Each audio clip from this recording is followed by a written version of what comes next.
Good afternoon, everyone. This is Christian with PerfectStockAlert.com. Today is Wednesday, March the 24th, 2010. Before I get started on all this market analysis for you, I'd like to welcome my little niece into the world today. She was born early this morning at 1 o'clock, around thereabouts, and her name is Claire Olivia. So welcome to the world. Now let's get down to business. Okay, the market today gave back about half of yesterday's rally gain. Had the Dow Jones was up about 102 points yesterday, almost 103, and we pulled back about 52 points. Okay, um, we did close in the low end of that, so it's not. We didn't really see. It wasn't like a pullback and then a bounce higher or anything like that. We just kind of closed on the low side of that, so we can watching that.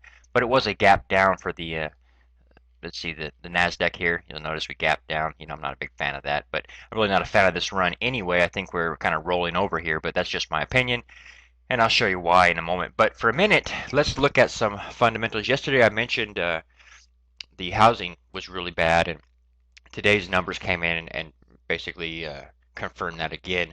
Uh, we had some more housing data in today, so and that came to a new low, which basically just confirms that we're rolling over in the, in real estate. So be looking for more downside. I think we haven't really found the bottom yet. Speaking of which, my neighbor actually came up yesterday and told me that she's putting her house on the market. So, look around your neighborhood. If one out of every three houses is for sale, it's probably not a great place. Okay, we have tomorrow coming in. We have more unemployment data, and here's the way that's been playing out. I like to tell you that if the data comes in bad, the market will sell off. But I thought that was going to happen a couple weeks ago, a week ago, and it didn't because the market is, in my opinion, being manipulated. But it's got that momentum built into it. It's running higher and higher. So what they're going to try to push is that, well, it wasn't as bad as it could have been, or the number of lost employment is less than it used to be, or something like that. But here's the bottom line: at some point, a company has slashed so many jobs, they're down to just a skeleton crew. So that's going to, I mean, it's expected that you're going to at some point come to a place where you're not cutting as many jobs, but you're still not hiring a lot. And that's the thing that you need in this market is to start hiring.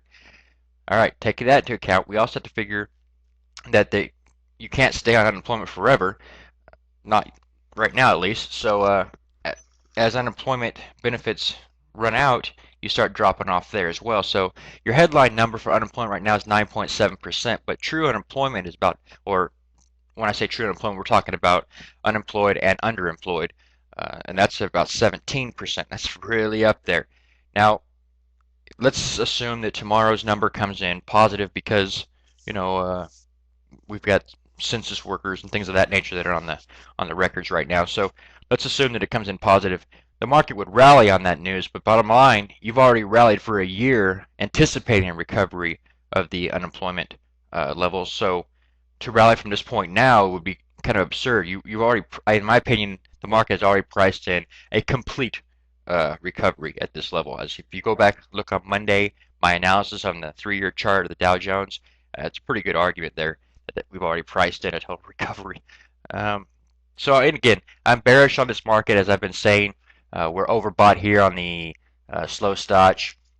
We have a weak volume on the upside. Don't like that. We're rolling over here on the MACD, and again, the major overbought condition of the RSI. That's very bearish for me. We see this on all of our major averages, including the Nasdaq, which still has many gaps that need to be filled.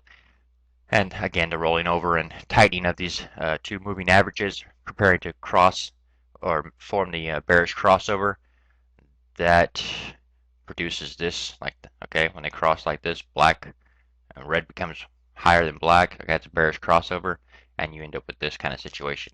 Here we've had a major move to the upside. You might still be long this. I wouldn't do it. I definitely see a pullback coming here, at least to the 50-day moving average, if not lower. So that's my take on it. I'm a bear. Two of our three positions in our portfolio are making us money today, and I would expect that to continue. All right, regardless what you do, if you're not a full access member and you want to be one, go to our website, sign up, pay the $145 for the full year, and boom, you're in. You will know what's in my portfolio and why. You will also be alerted to every move I make as it happens. These are swing trades, not day trades. If you want to make money with me, that's where you need to be.